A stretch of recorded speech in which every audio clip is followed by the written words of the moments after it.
everybody, and thank you for doing your daily signing into the world of video games.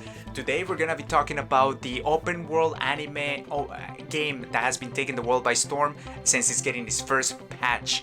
Then we're gonna be discussing the fact that Spider-Man Miles Morales is making a crossover with Spider-Man into the Spiderverse, and then combining both Sony and anime together into the potential acquisition of Crunchyroll by Sony. All of this and more in your daily signing.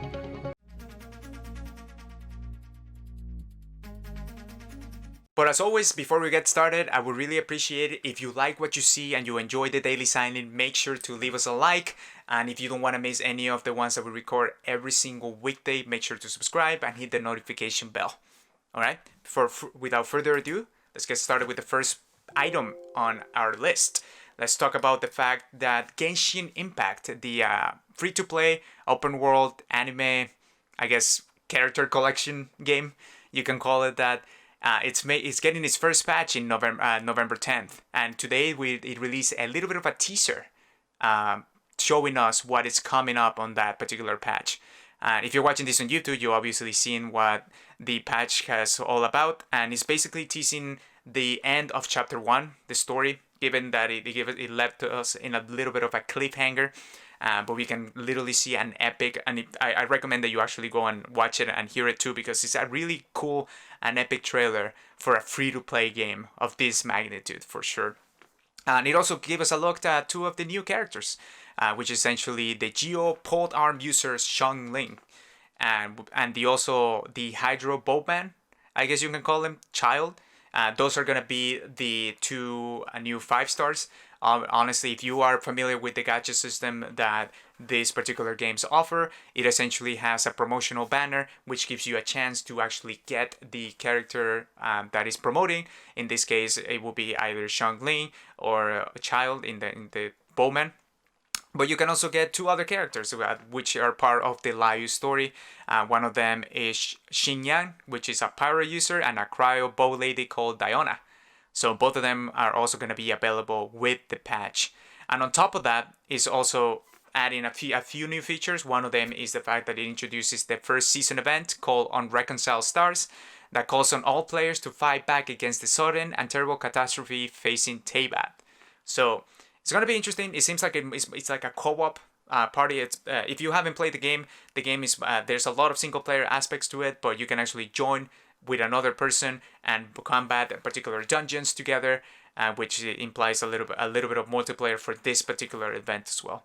I personally enjoy playing a lot with other people, so I appreciate any co-op aspects that they can give us, especially because it just makes the grind for more loot more enjoyable for sure.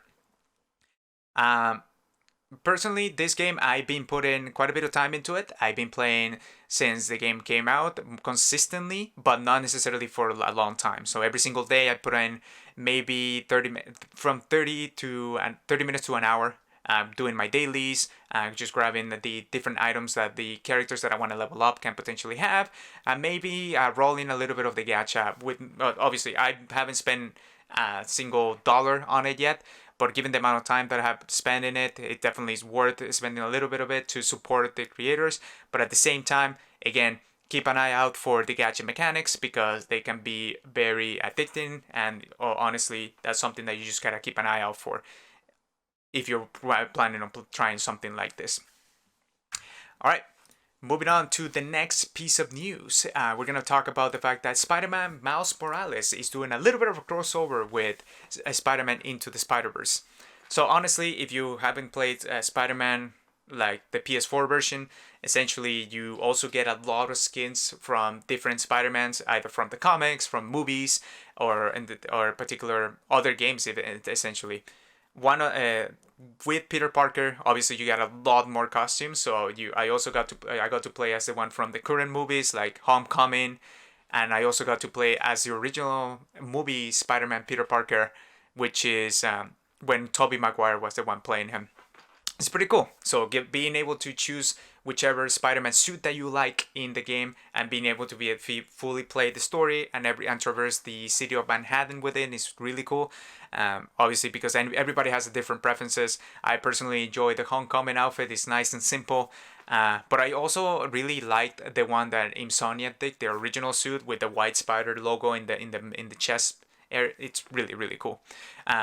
They also actually added for Peter Parker the Into the Spider-Verse version of it, which had the cel shaded art style associated with it. But for Miles Morales, if you're watching this on YouTube, you can see that it not only copies the visuals, so it's obviously having that awesome cel shaded art style, but it also kind of changes the animation frame rate of the character. Because if you have watched Spider-Man Into the Spider-Verse, there is a particular frame rate that they use for their animations to add that style to the movie itself, and it was pretty cool. They match it in this game. They didn't do that with Peter Parker, but they're doing it with Miles Morales. You can actually see that the character I think runs at 12 frames per second as opposed to whatever the normal frame rate for the animations is. So it looks kind of weird, but it gives you that artistic take on the Spider-Verse for sure. I don't know if you want to keep this on for the duration. I am for sure gonna try, but obviously I don't think I'm gonna keep it for the duration of my playthrough with Spider-Man Miles Morales. But it's awesome the amount of detail that they're putting into these sort of costumes and into this game. It's a really, it's almost like a love song to all the Spider-Mans out there, and paying their tribute to the other creators who made the other Spider-Mans for sure. It's really cool. Honestly, I don't know how much time they spend on it and how much people are actually gonna try it, but it's cool to actually have available for you to try out. And now, since we talked a little bit about Sony and we talked a little bit about Genshin, the anime, let's talk about the fact that Sony can potentially, it's in the final phases of purchasing the Crunchyroll, which is a streaming service for for all the anime. So this comes from the Kotaku from Brian Ashcraft. He's saying that the Tokyo-based electronics giant is reportedly going into the final rounds of negotiations to buy Crunchyroll, according to Nikkei Asia. The acquisition cost Sony over 1 billion yen, which is 957 million US dollars.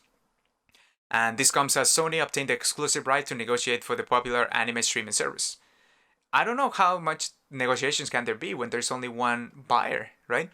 But at the same time, it's really cool to see Sony really believing in the future of anime, particularly if you're spending that much money into this streaming service. I don't know if it gives them some sort of exclusivity right for like, oh, you can only use this console to watch it. Obviously, you want to keep it on PC, don't want to bother the existing user base.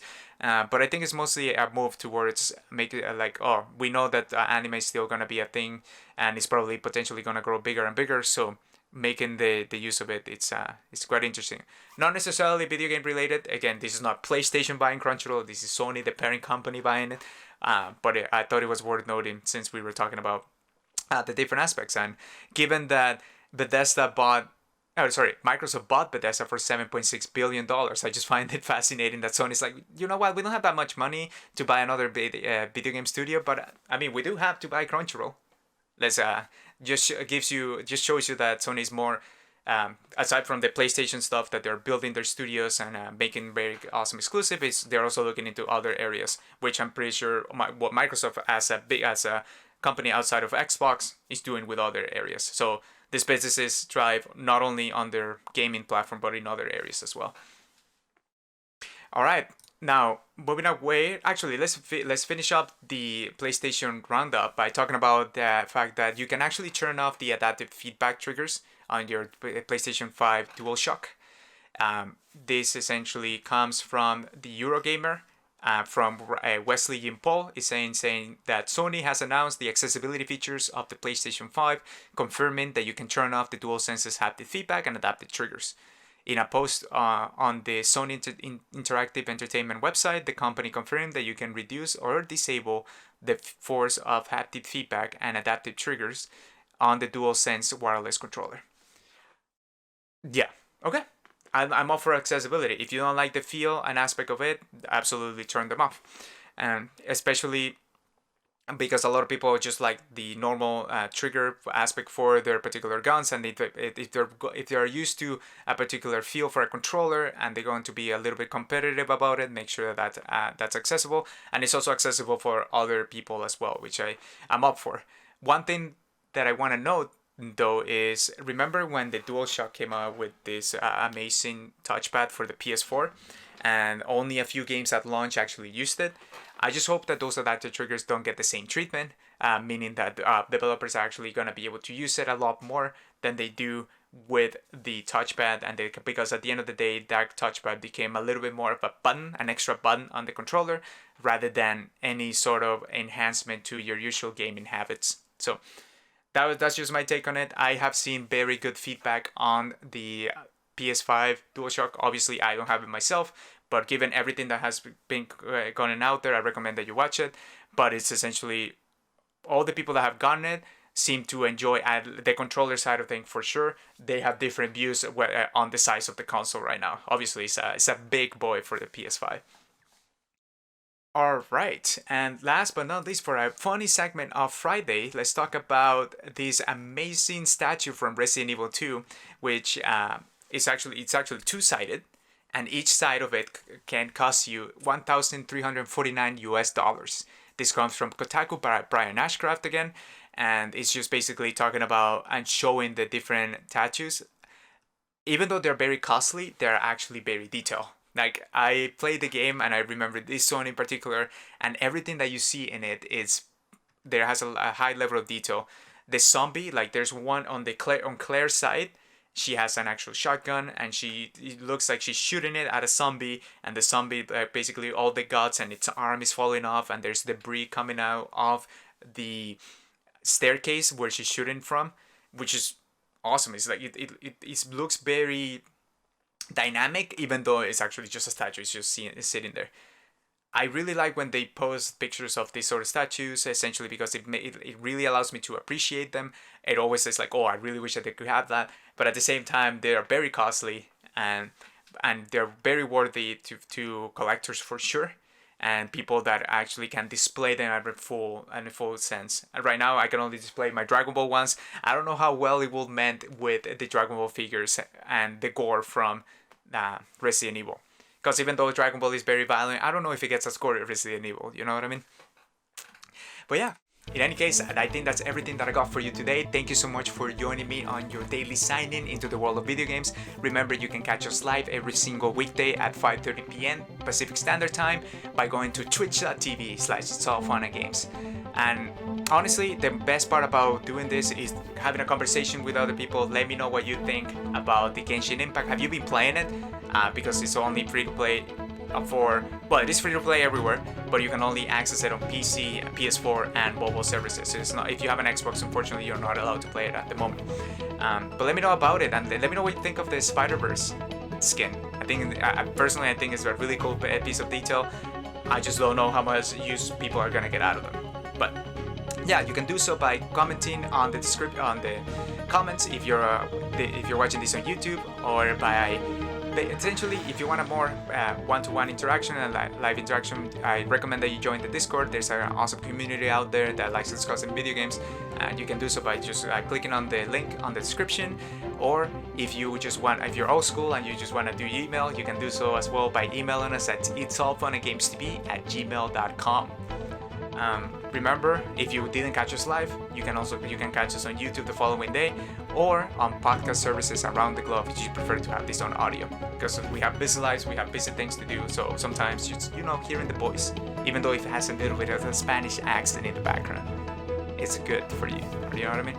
In any case, I hope you have a great rest of your weekend, since we're recording this on Friday, and I will leave you with your daily sign out.